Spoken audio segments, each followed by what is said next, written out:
네, 이제 앞에서 그 캠페인단에서 캠페인 목표를 설정하시면 아마 이제 처음 광고 계정을 설정하시는 분들은 이런 화면이 뜨실 거예요. 그래서 대한민국, 통화도 대한민국 원, 아시아 이런 식으로 이제 설정을 하시면 됩니다.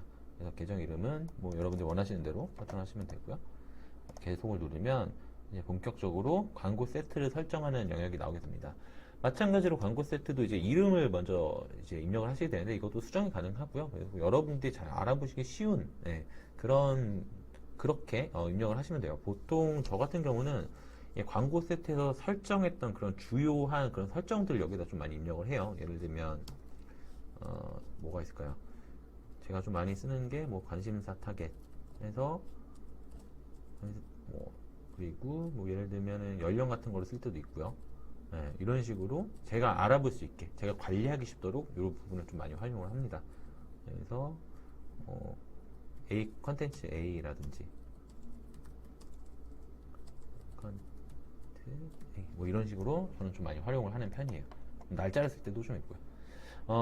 범용적으로 범용적으로 우리가 적용할 수 있는 내용을 가지고 이제 실습을 진행할 거기 때문에 이제 웹사이트를 기반으로 광고를 집행을 할 거고요. 그리고 바로 타겟으로 넘어가려고 합니다. 누구에게 광고를 할 거냐라는 영역이라고 보시면 되는데, 보시면 이제 맞춤 타겟 있죠? 그래서 기존에 우리가 만들어 놨던 항목들, 제가 이건 다른 강의에서 이제 진행하면서 미리 만들어 놨던 건데, 이렇게 만들어 놓은 게 있으면 이렇게 항목이 뜨게 돼요. 그래서 이걸 불러오시는 이런 구조로 맞춤 타겟은 설정이 가능하시고요. 오늘은 맞춤 타겟보다 핵심 타겟 위주로 좀 진행을 하기 때문에 이 밑에 있는 항목들을 수정하면서 진행을 하려고 합니다. 일단 기본적으로 어느 정도 세팅이 되어 있어요. 근데 이것들을 이제 수정을 눌러가면서 하나씩 설정을 하시면 되는데, 대한민국 이렇게 돼 있죠. 이 위치를 먼저 설정을 하실 때 입력을 하시는 방법은 자동 완성을 이용하셔야 돼요. 그래서 예를 들어 서울 이렇게 입력한다고 하면 바로 밑에 이렇게 항목들이 떴을 때 이거 선택을 하셔야 세팅이 되는 구조입니다.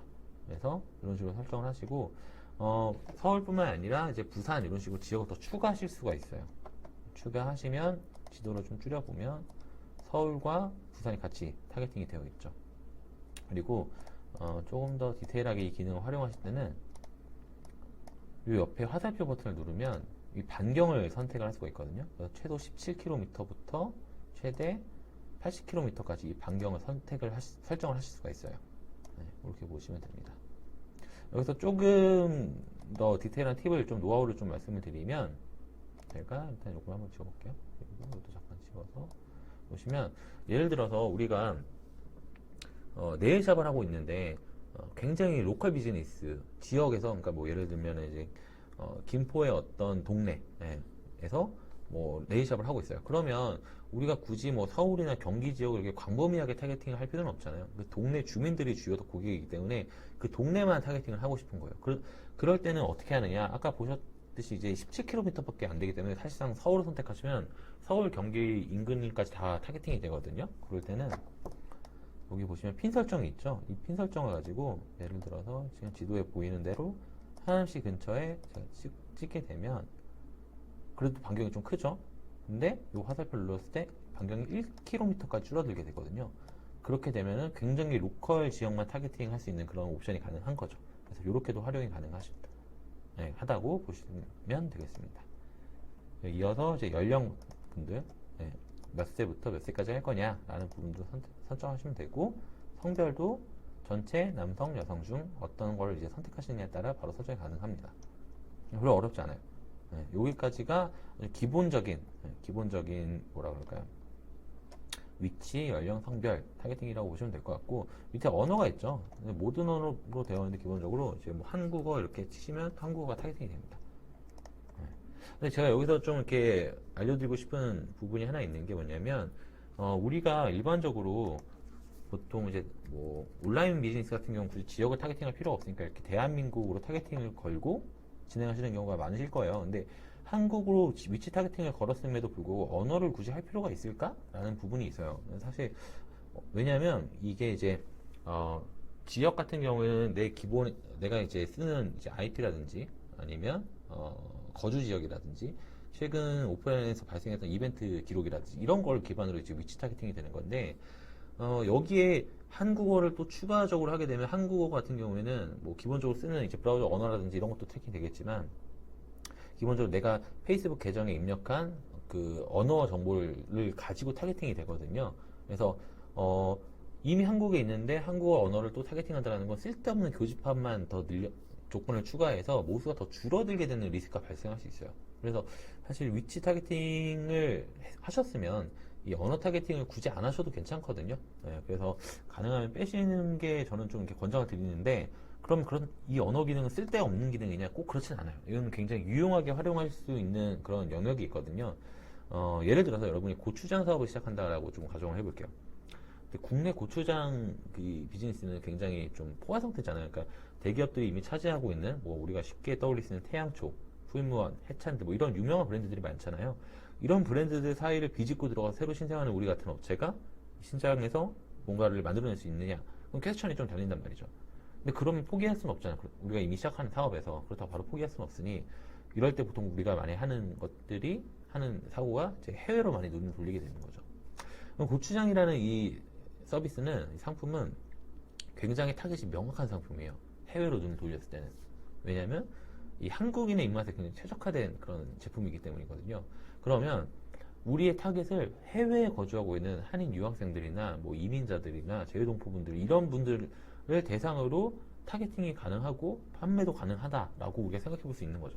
그럼 그럴 때 이 페이스북 광고를 활용하면 그런 지금 방금 얘기했던 이런 뭐 이제 해외 유학생들이나 재외국민들, 이런 분들에게 타겟팅이 가능한 거예요. 어떻게 하냐면 예를 들어서 어떻게 있을까요? 일본에 거주하시고 계신 분이 있다. 그러면 일본을 선택하고 뭐 도나 시까지도 선택이 가능하거든요. 선택하시면 일본이 바로 타겟팅이 되죠. 그냥 가까우니까 제가 일본을 선택했는데, 선택하신 다음에 여기에서 언어를 한국어로 입력하시면 일본에 거주하고 있는 한국 분들에게 타겟팅이 되겠죠. 이런 식으로 활용하실 때는 굉장히 유용한 기능이에요. 그렇게 보시면 될 것 같아요. 여기까지가 이제 기본적인 세팅이라고 보시면 될 것 같고, 여기에 추가적으로 이제 페이스북이 제공하는 데이터가 굉장히 많아요. 그래서 이 상세 타겟팅이라는 항목을 좀 보시면, 찾아보기를 눌렀을 때 일단 기본적으로 분류를 먼저 해줍니다. 인구 통계학적 특성, 관심사, 행동, 이렇게 분류를 해주고요.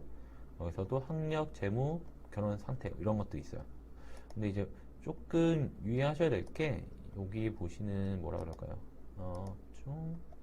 라든지 학력 수준이라든지 이런 것들 이제 페이스북 계정에 입력한 데이터가 매칭이 되어야지만 가능한 거고요. 그렇기 때문에 사실 최근에는 그 사용자들이 이제 개인정보에 많은 항목도 입력하지 않죠. 그렇기 때문에 이런 항목들을 너무 디테일하게 사용하는 것이 좋을지 안 좋을지는 좀 이렇게 퀘스천이 좀 달리기는 해요. 그래서 그런 부분도 있고, 여기서도 확인 가능하듯이 이 기준들이 좀 미국 기준이에요, 대부분. 그렇기 때문에 모든 항목들이 다 이제 국내 환경에 최적화되어 있진 않아요.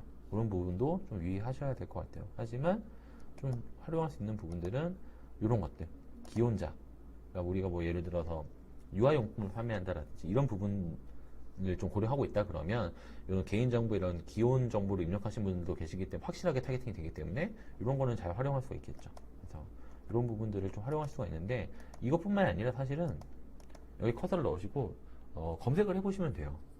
저는 최근에 이제 뭐 보험 이런 걸 한번 해볼까요? 보험의 관심사인 타겟팅이 되는 거죠. 여기 보시면 항목이 있죠. 관심사라고. 내 관심사가 보험인 사람들을 타겟팅해줘 라고 했을 때 이런 식으로 선택할 수가 있고, 또 뭐가 있을까요? 애완동물 치면 이런 것들이 있죠. 그리고 이걸 계속 입력하시다 보면 없는 것도 있기 때문에 계속 입력을 하시다 보면은 이 밑에 이거 추천을 누르면 이 추천 항목들이 입력한 정보를 기반으로 계속 추천을 해줘요. 그래서 보시면서 계속 이렇게 선택을 하시면 늘어납니다. 타겟팅 항목들이.